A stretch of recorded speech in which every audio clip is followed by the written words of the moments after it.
French এভিনিউয়ের একটা line আছে zenith, সেই জেনিথ লাইনের আমি ভ্যানিলাটা করছি, আমি ওদের সান্টালটা করছি রিভিউ, আরও deep blue this and that অনেকগুলোই আমি রিভিউ করছি। আজকে যেটা নিয়ে রিভিউ করবো সেটা হচ্ছে এইটা, জেনিথ টোবাকো। ফ্রেগওয়েভকে থ্যাংক ইউ সো মাচ, তারা এই জিনিসটা আমাকে পাঠিয়েছে so that I can do the review and full intact unit. So আপনাদের সামনে আনবক্স করবো and this will be my initial impression. খুলে ফেলি। ইয়েস, রিসেন্টলি আমার এত বেশি ফ্রেঞ্চ এভিনিউয়ের পারফিউম রিভিউ করা হয়েছে, মনে হচ্ছে যে আসলে আমি এই হাউসের আটকাই গেছি। সো ইয়া, এই হচ্ছে গিয়ে বক্স, খুব চমৎকার বক্স, সুন্দর একটা গোল্ডেন বেস দেওয়া আছে এখানে। This is how it opens and জেনিথের বাকি যে পারফিউমগুলো বটলটা একেবারেই সেম, জাস্ট কালার ডিফারেন্স, কিন্তু এই কালারের কম্বিনেশনটা কিন্তু খুবই সুন্দর, একদম পশ রয়্যাল একটা কম্বিনেশন, তাই না? দেখেন, চমৎকার। Yes, so zenith tobacco expectation অনেক বেশি, কারণ সোফার এই লাইনের বাকি পারফিউমগুলোর মধ্যে থেকে আমার ভ্যানিলা এবং স্যান্টাল অনেক বেশি ভালো লাগছে। Tobacco, let's see. খুবই ভালো কোয়ালিটিফুল অ্যাটমাইজার।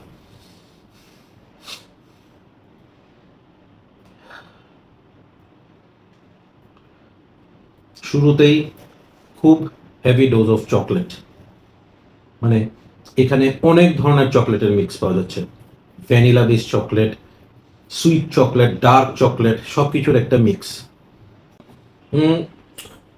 চকলেটের ব্যাপারটা বা কোকো কাকাওয়ের যে ব্যাপার, কাকাও, হ্যাঁ, ওই টাইপের ব্যাপারটা যাওয়ার সাথে সাথে এখানে একটা স্মেল চলে আসছে, যেই স্মেলটা পাওয়ার সাথে সাথে আমি বুঝে গেছি যে ওকে, আমি একটু ঝামেলায় পড়ে গেছি। সেটা কি? সেটা হচ্ছে হানি।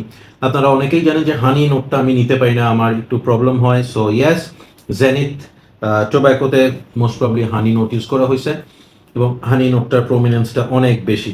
সো আমার জন্য এটা একটু চ্যালেঞ্জিং পারফিউম।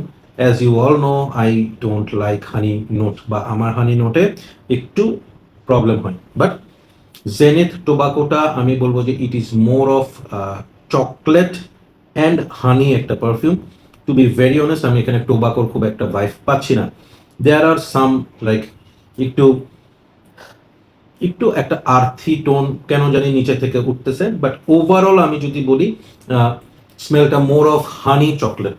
ঠিক আছে? সো যেহেতু আমার হানি ইস্যু আছে, সো এই পারফিউমটাকে নিয়ে আমি এর বেশি কোনো কথা বলবো না।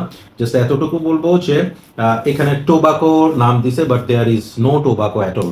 অ্যাটলিস্ট ওপেনিংয়ে আমি কোনো টোবাকো পাইনি।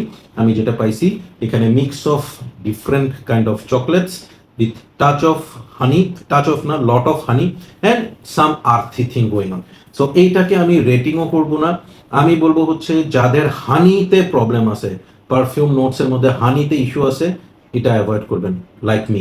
এই যে আমি এটা স্নিফ করছি অলরেডি, কিন্তু আই এম হ্যাভিং সাম, কি বলবো, হেডেক্স।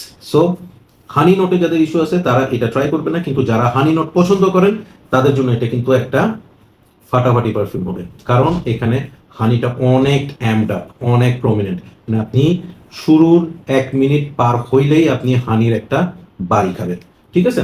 3600-3700 টাকার মধ্যে ফ্রেঞ্চ এভিনিউয়ের এই জেনিথ সিরিজটা সত্যি খুবই চমৎকার করছে, প্রতিটা পারফিউম টু গুড। এই পারফিউমটা আমি বলবো যারা কিনতে ইন্টারেস্টেড তারা ট্রাই করবেন, টিকেন্ড নিয়ে ট্রাই করবেন, কারণ হচ্ছে ওই যে হানির ব্যাপারটা আপনারা একটু বুঝে নেবেন।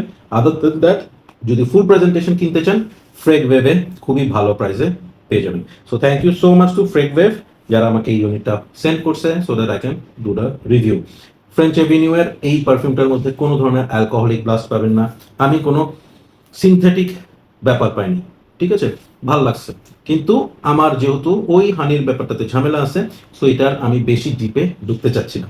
আপনারা ডিকেন নিয়ে ট্রাই করে দেখেন, ভালো লাগতে পারে। Take care, keep loving perfumology and keep smelling good. আল্লাহ হাফিজ।